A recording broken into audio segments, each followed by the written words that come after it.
Welcome back. You're watching Political Exchange. My guest tonight is African National Congress Secretary General Gwede Mantashe. Mr. Mantashe, before the break, we spoke about the myth around what nationalisation will mean, particularly for poor communities.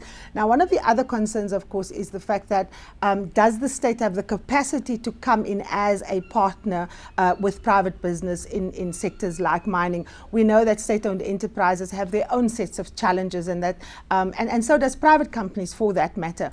What is the assessment of the African National Congress of the capacity of the state to come in as a competent partner in such a strategic sector as mining? Our state-owned enterprises basically are not doing badly in terms of well standards. You can take Eskom, we all complain, whinge and complain about it. It's doing well. Transnet can improve. Our DFIs are doing relatively well. And our view is that capacity is built.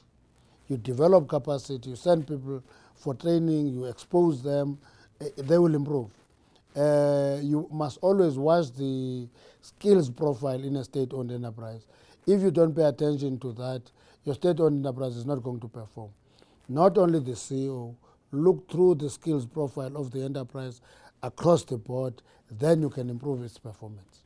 You were speaking about the fact that one of the indicators of whether a state-owned enterprise is in fact able to do what it's supposed to do is the skills profile. But we know that we do suffer a skills deficit in South Africa, particularly on issues around engineers and so on. And of course, given the fact that mining has been such a huge part of the South African economy, one would suppose that those skills are there. But are you confident that state-owned enterprises, particularly in the case if you evaluate Alexco, for example, do we have what it takes? Do we have the skills to do what the ANC wants the state-owned mining companies to do?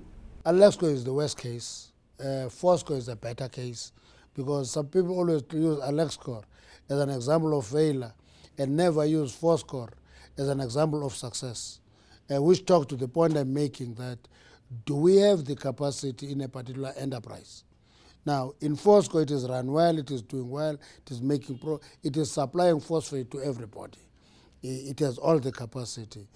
Both in the mine in Palabora and in the plant in Richards Bay, it's doing well.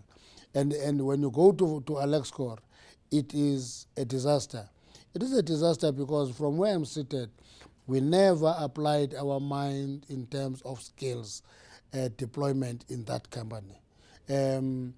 Because it can have no reason not to be making money when Cleansea around it is making a lot of money, because Alexco is in the middle of a very rich diamond field. It never made money even when the price of diamond was at its best, and it's a management issue, not the quality of the mineral deposit there. Actually, let's shift gears a little bit. One of the other big policy questions, of course, is the issue of land in South Africa. Now, when the policy conference ended, President Jacob Zuma said very clearly that market forces alone cannot drive transformation in South Africa, and that the ANC has decided to abandon the willing buyer, willing seller mechanism, and you're going to be putting together a land valuator as a way in which to look at a more equitable way of getting land reform and restitution going. Take us through exactly what the idea is behind this land valuator. How will it work? Market forces have never driven transformation anywhere. It's not only here. When they are left on their own, market forces and their own devices are not geared to transform. They are geared to distribute wealth. That's it. And that's why you find out that they are an instrument for profit maximization. So you'll have to actually deal and regulate markets. Land is one such area, particularly in a country like us where there is a very distorted distribution of land. Remember that next year is going to be the centenary of the Native Land Act.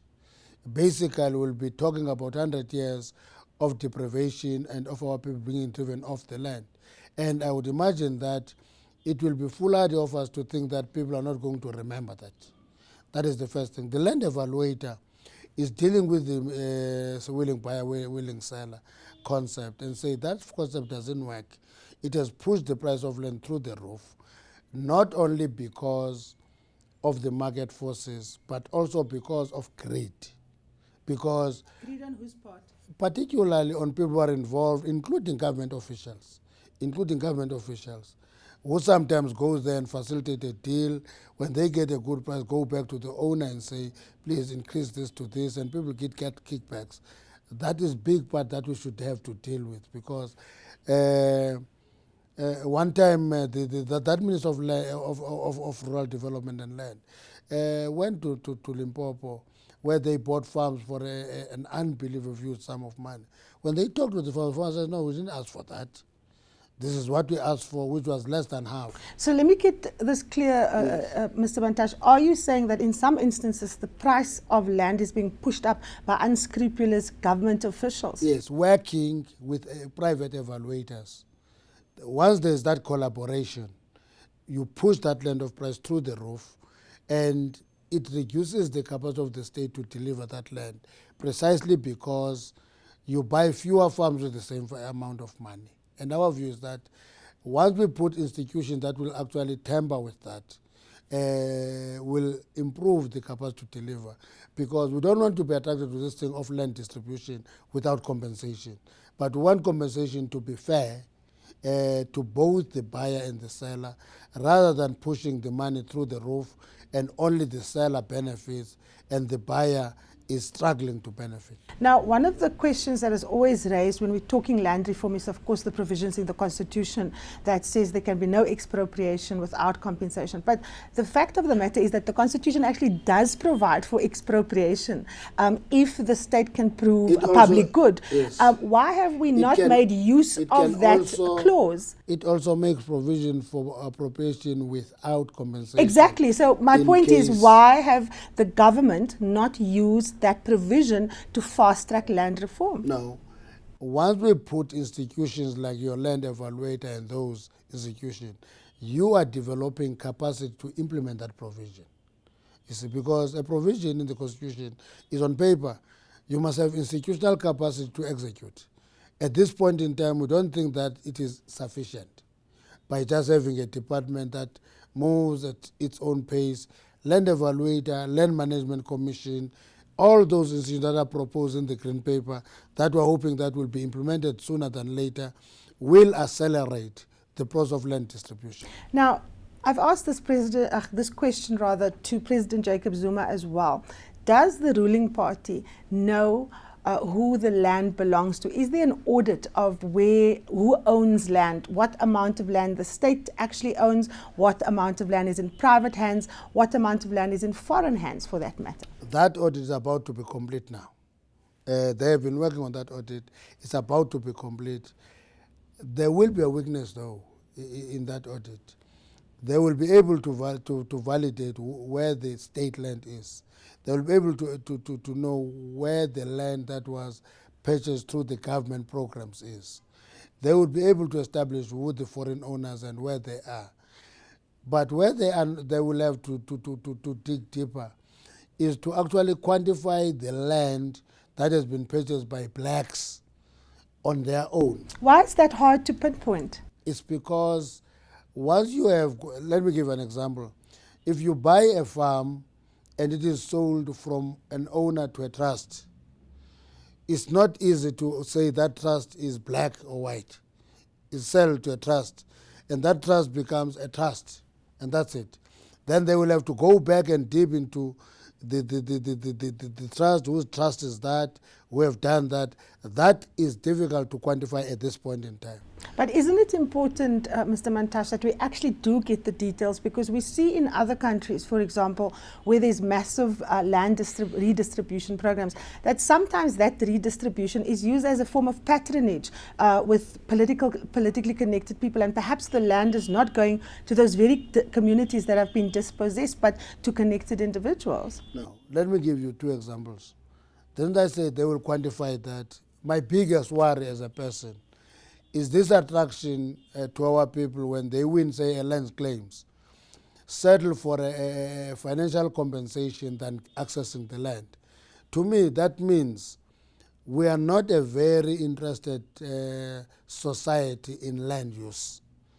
When I get some money as a compensation, we're a big group in a village, we claim a particular area which is now a farm, and we win the claim, instead of getting to that farm, we settle for financial compensation.